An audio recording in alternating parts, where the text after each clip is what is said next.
Welcome back to the drop, the random loot drop. It's me, Phil, again here. And today I got Review Wednesday popping for the first time ever.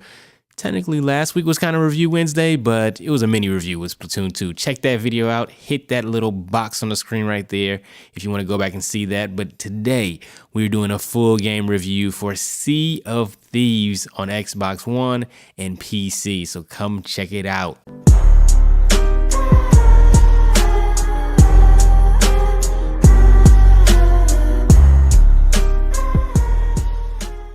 Okay, so last week marked the release of Microsoft's new IP, Sea of Thieves. It is a Microsoft Xbox One exclusive, which is also on the PC, but it's a console exclusive for Microsoft, and it's created by Rare, and it is a game about being a pirate, looting the booty. Name of this stream is Selling for Booty.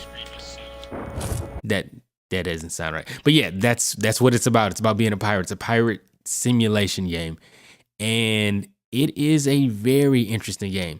But let me give you a little rundown how we do things here on the Loot Drop Review Wednesdays. First of all, these reviews are on a scale of 1 to 10, and also at the end I will let you know if this game is worth the MSRP, which is a little tricky with this one because there's 2 ways you can buy this game, technically 3, but we'll get into that in the end.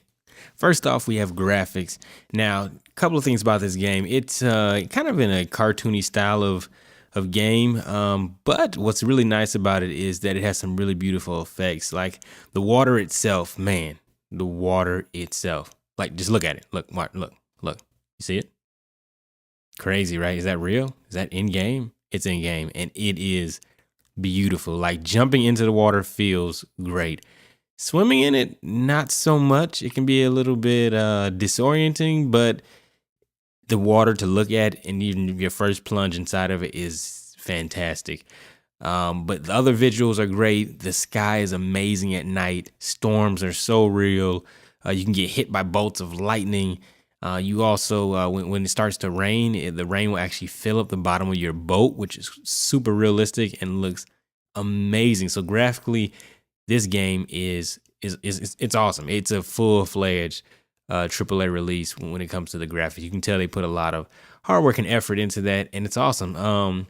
Also, when we go to look at character design, characters are twofold, good and bad. So the different types of characters are good, and the animation and art style is fun. It's piratey, you know, bad teeth, looking ugly, fat, super skinny, or super buff. These look like pirates. I will say the women look detestable. I mean, but pirate women weren't hot, were they? I don't know. But yeah, it's it's a piratey game. You look piratey. Everybody does. Except for me, I unfortunately picked a woman character, and I didn't realize that. So I think my game thinks I'm a woman because when I try to go naked, it has me like wearing bra like wraps from my chest. You probably Phil. You probably picked a girl pirate. I think I picked a a woman woman. pirate. Are you a girl? You're a woman. Yeah. I feel It's a fun looking game, funny looking game, very funny looking. Like, you don't take it serious as a serious pirate thing. It's not like Assassin's Creed Black Flag, but it knows that it knows what it is, and it owns it, and I appreciate it for that. But overall, very, very polished graphically, and that makes for a good, looking game. We got 4K nowadays with the Xbox One X, and we got HDR and all that good stuff. So we want it to look great, and it does to look beautiful. But how does it play? So overall, the game plays pretty well. They start you off in, the middle of a pub, and you don't know what's going on, and there's not much instruction. So that's kind of rough at first. You have to kind of like figure out where you're going, where to get quests. It doesn't even tell you. Like, I wish they would put like an exclamation point over the guy's head who can give you quests. So you kind of just have to figure it out, talk to a bunch of merchants, grab your quest, and then get on the 7 seas. So once you're on the water and in your boat, sailing is an interesting adventure. Like, it is legit. So you cannot sail by yourself successfully because you're gonna need help to raise the anchor, and you need help to raise the sails, to steer at the same time. Even when you're working the helm, you have a compass, but you can't really see. because the mass, is that the mass? I think it's the mass of the sail. I think it's the mass. Whatever, the big part of the wooden piece of the sail, you can't really see in front of you, so you have to have somebody pretty much spotting for you to see where you're going, make sure you don't hit any rocks, or if you're chasing somebody that you can actually see them. So it does make for really cooperative gameplay when you're sailing, and the sailing is legit. Like, you have to catch the wind, and it's really tense. Unfortunately though, like, there can be some huge lulls while you're sailing. Like, if you don't find anybody on the seas, you're not finding shipwrecks and things like that, it can be just downright boring. Like, you're just standing there. And like, when I first booted up the game, that was really rough for me because I did not enjoy the fact that it was so boring. Like, if there are no enemies, if there's no loot to go get from a shipwreck, if you don't see even if you see a big symbol for a raid, you have to sail to the raid, and the raid's on the other side of the map, and it can be so long and boring. So I really wish there was more to do. I mean, you can try to keep yourself entertained. I try to do that my best by, like, playing music, getting drunk, eating bananas, just being a goofball. That's always fun. And I do like that the gameplay in the game is open, so I can pretty much do whatever I want on the boat. I can dance, and I can do all these emotes, and I can fall off the boat. One time I was getting drunk and I was dancing on the tippity edge of the boat, right? And I fell off, and I fell in the water, and I got eaten by a shark. But I mean, that's just some of the fun stuff that you can do.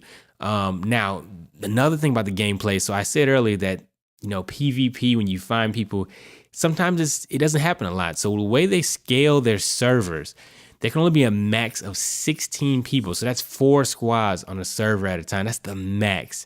And if you guys aren't all there, or if you're not seeing them, it can be very boring on the seas there. But when PvP does happen, it is hilarious. It is frantic. It is fun. Like, there was one occasion where we were going on the seas and we saw this ship. So we all got to the port at the same time. My friends started shooting cannonballs at them. They're shooting cannons at us. I jump off the ship. I get on their ship, and I steal their ship. Like, we start going, and I'm killing guys. But somebody raised the anchor, so we're going, and I'm sailing, and there's another ship. So all 4 crews, we lucked out. All 16 people were there at the same time, and it was an epic battle, and people were dying all over the place. But it was fun, and that makes it really great. Now, when it comes to the PvE aspect, me personally, I did not find it that fun, because pretty much the only things that you fight, the only NPCs that you fight are skeletons. That's it. You just fight skeletons. Now, you will find snakes on the island, but the snakes are poorly animated. They just like pop up out the ground, and then if you look at them for 2 seconds, they'll bite you. It's really bad.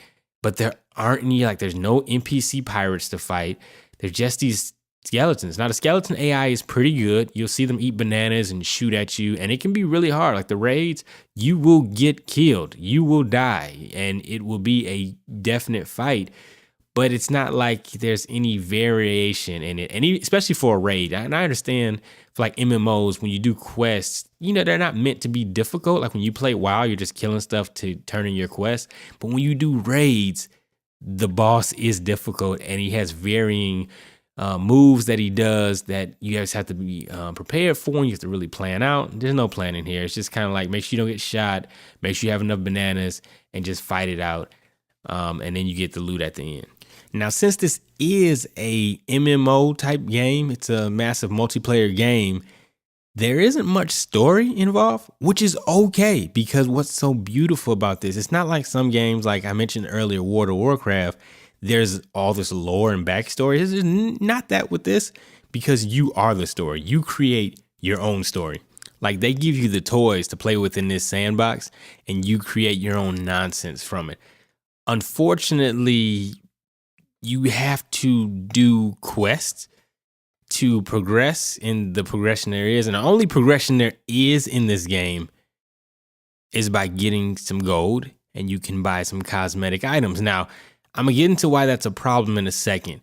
But when you're creating these stories on your own, it can be very, very, very lackluster at times if you're not imaginative, and if you're not role playing. Like, honestly, if you're not using pirate language, shiver me timbers. Honestly, it's not fun. Like, you can't just go hop into this game like you're playing Monster Hunter and just try to, all right, what's the next thing we're grinding for today? What are we doing? That's not fun. I'll be honest, that's just not fun. But what is fun is when you're on the seas and you're dancing and you're singing pirate songs and you're just being a funny pirate with your friends. That's where the game really shines, and it lets you do that in a really, really fun way while you're getting loot and things like that. Now, speaking of loot, I mean, this is the loot drive, right?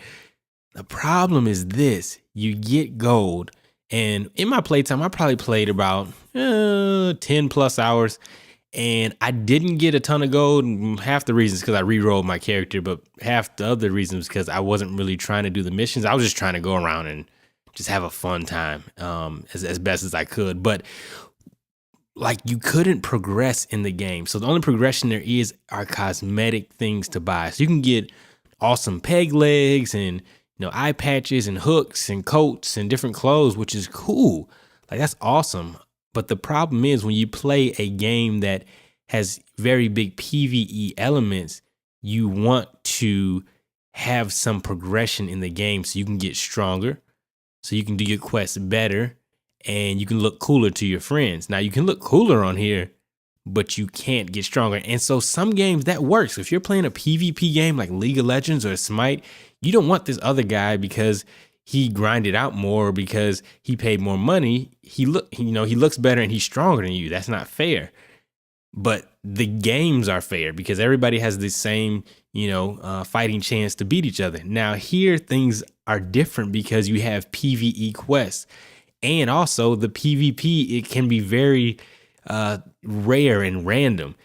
If you could pick like a PvP server where there's like 32 other guys on the water at all times, that would be insane. First of all, it would give you'd have to be very careful with your treasure and your gold and be very precise about where you're going and where you're selling to next. And it would add a whole level of strategy to the game. But guess what? That's not there, man. The seas can be so barren and so empty that it can be downright boring. Now, don't get me wrong. This game has tons of potential, like tons of it. Like, when they finally do add the DLC, which may be like a couple months off, this game could be full of amazing stuff. And I do believe by the time, I would even say around the fall, this game is going to be chock full of content and things to do. Unfortunately, it's not. And Microsoft still wants you to pay $60 for it. Or do they?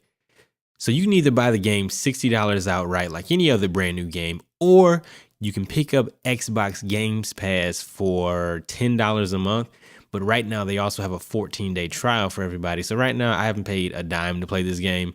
So 14-day trial, get it for free if you want to keep it from there. So if you wanted to play this, for a few months, I think it's worth that. If you want to get Games Pass for, 2 months, pay $20, this game is definitely worth it. You'll have a blast. And then if you don't, want to play it, you can stop or come back and pick it up again with Game Pass. But is it worth $60? I say no. It's not enough content for $60 at all right now. I think by the end of the year, it would definitely be worth $60. And I'm looking forward to seeing what Rare and Microsoft puts together at the end of the year. So for this game right now, as of today, I would give this game a drum roll 7 out of 10. So 7 bags of loot out of 10. Yeah, sorry, Rare. Try again next time.